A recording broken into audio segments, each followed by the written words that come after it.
ছোটোবেলায় বাড়িতে যখন রুটি হতো তখন গিয়ে বায়না করতাম যে চিনি রুটি খাবো।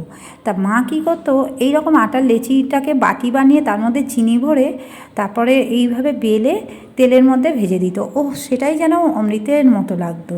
সেই সব দিনগুলো আর পাওয়া যায় না। তাহলে চলো এবার একটু ছোটোবেলায় ফিরে যাওয়া যাক, কিন্তু ইউনিকভাবে। আমি এখানে দুটো লেচিকে একটা বড় রুটি বানিয়ে নিয়েছি, তারপর খুব ভালো করে ঘি মাখিয়ে নিয়েছি, পরিমাণ মতো গুঁড়ো দুধ আর চিনি দিয়েছি। চিনির পরিমাণটা যে যেমন মিষ্টি খাবে সেই পরিমাণ দেবে। তারপরে জল হাত করে একটু শিল করেছি, অল্প আটার গুঁড়ো দিয়ে আর একটু বড়ো করে বেলে নিয়েছি।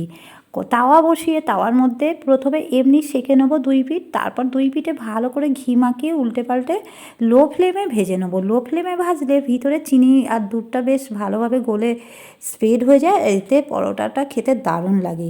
আর এই রকম পরোটা বাচ্চাদের যদি একদিন বানিয়ে খাওয়াও, তারা কিন্তু বারবার খেতে চাইবে। আর এই রকম পরোটার অনুভূতি কার আছে অবশ্যই জানাবে।